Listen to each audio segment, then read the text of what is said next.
Are K R study seated point YouTube channel पर एक बार फिर से आप सभी का स्वागत है।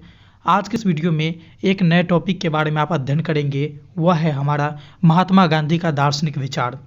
महात्मा गांधी अपने जीवन काल में किस प्रकार से चीज़ों से प्रभावित थे, उनके क्या विचार थे, इन सारे चीज़ों के बारे में आप इस वीडियो के अंतर्गत अध्ययन करेंगे। तो चलिए R K R study seated point YouTube channel के माध्यम से महात्मा गांधी का दार्शनिक विचार के बारे में जानने का प्रयास करते हैं। महात्मा गांधी का दार्शनिक विचार। महात्मा गांधी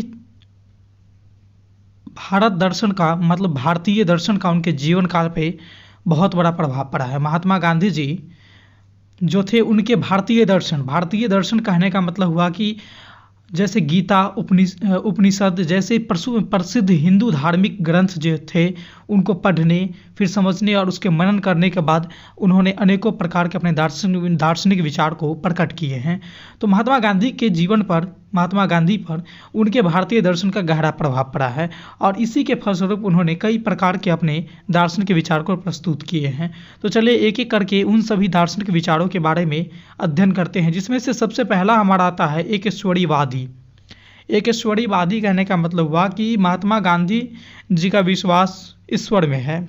वे ईश्वर को मानते हैं, वे ईश्वर पे विश्वास करते हैं, ईश्वर को वो अपना इष्ट मानते हैं और उनकी दृष्टि में ईश्वर एक है, उनके नाम अनेक हैं। वे कहते हैं कि ईश्वर ही स्वाभाविक है, विश्व तो माया रूपी है। केवल ईश्वर ही परिवर्तन के बीच में स्थिर रहता है, बाकी का हर चीज़ तो विश्व में परिवर्तनशील है। और गांधी जी के दृष्टि में, उनके नज़र में ईश्वर सृष्टि में अंतिम सत्य है, यानी सत्य का अगर कहीं पे अंत होता है तो वह ईश्वर है, यानी वे अंतिम सत्य है। ईश्वर ही केवल एक सत्य है, बाकी सृष्टि में सारे चीज़ परिवर्तनशील है। गांधी जी के अनुसार वे केवल ईश्वर को ही अपना आस्था मानते थे, ईश्वर को ही सत्य मानते हैं। दूसरी विचार उन्होंने दिया है आत्मा। आत्मा के संदर्भ में गांधी जी कहते हैं कि आत्मा के संबंध में गांधी जी का कठोर निषेध की बातें में विश्वास रखते हैं, जिसमें शरीर रूपी रथ से आत्मा योद्धा के सदृश्य है, बुद्धि सारथी है तथा मन लगाम है, इंद्रियां घोड़े हैं और शब्द रूप रस गंध स्पर्श क्षेत्र है। और उन्होंने आत्मा को इन सारे चीज़ों में अनेक जगह पे अनेक प्रकार से प्रयोग में लाए हैं, अनेक बात बताई हैं आत्मा के संदर्भ में। आगे उन्होंने बताया है तीसरे नंबर पे प्रकृति जगत। प्रकृति जगत में गांधी जी कहते हैं कि प्रकृति अनित्य है। गांधी जी का कहना है कि विचार में संसार सत्य है, उसकी सत्ता स्वाभाविक है, व्यवहारिक है और व्यवहारिक सत्ता के विचार में माया है। माया का अर्थ अनेक को श्रम नहीं, रूपांतरण आभास माना है। आगे उन्होंने बताया है सत्य के बारे में, अपने दार्शनिक विचार को दिया है। कहते हैं कि गांधी जी के लिए सत्य के अतिरिक्त अन्य कोई भगवान नहीं है। वे सत्य को ही भगवान मानते हैं, सत्य को ही ईश्वर मानते थे। वह सत्य को ईश्वर मानते थे, ना कि ईश्वर को सत्य। गांधी जी कहते हैं कि सत्य ही ईश्वर है, ईश्वर सत्य नहीं है, सत्य ही ईश्वर है। इसलिए वह कहते हैं कि सत्य ही भगवान है, सत्य अंतिम साध्य है। अहिंसा, विनय, तप, साधना एवं त्याग है और इस साध्य की प्राप्ति के साधन सत्य हैं। तो गांधी जी ने सत्य के संदर्भ में अपने बहुत सारे अच्छे बातों को बताया जो आपने अभी देखा।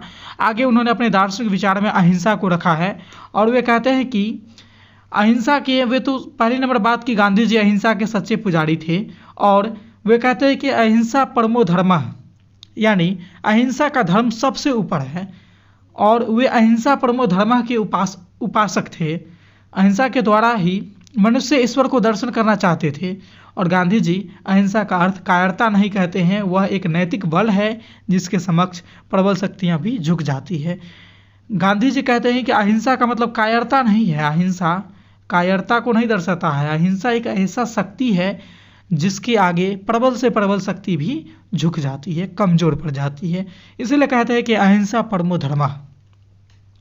आगे उन्होंने अपने दार्शनिक विचार में प्रेम का स्थान दिया है और गांधी जी कहते हैं कि गांधी जी चाहते थे कि उनका जो पूरा विश्व है वह अखंड साम्राज्य बनाना चाहते थे जो एक प्रेम से जुड़ा हो।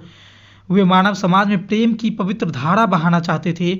उन्होंने अपने को प्रेम की प्रतिमूर्ति बना लिया था और इसीलिए समाज के दलित एवं नीच कहलाने वाले हरिजनों को वे गले लगाते थे और उन्होंने प्रेम को अहिंसा का अंग माना है।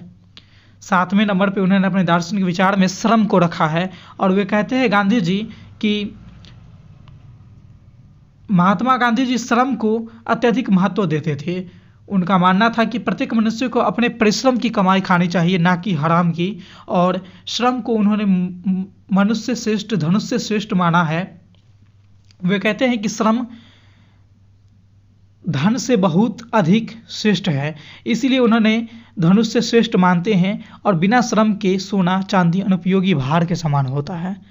8वें नंबर पर उन्होंने गांधी जी अपने दार्शनिक विचार में बताए हैं सर्वोदय के बारे में चर्चा की है और गांधी जी सर्वोदय के संदर्भ में कहते हैं कि गांधी जी के सामाजिक विचार और मनुष्य के प्रयत्न की कुंडली केवल एक शब्द सर्वोदय में निहित है। इसका शाब्दिक अर्थ सभी का उत्थान से है। गांधी जी राम राज्य की स्थापना करना चाहते थे जिसमें अन्याय, विद्वेष, घृणा, मत्सर का कहीं कोई चिन्ह नहीं होगा, जाति पांति, ऊंच नीच, अमीर गरीब का भेदभाव नहीं होगा, समता का अखंड साम्राज्य होगा।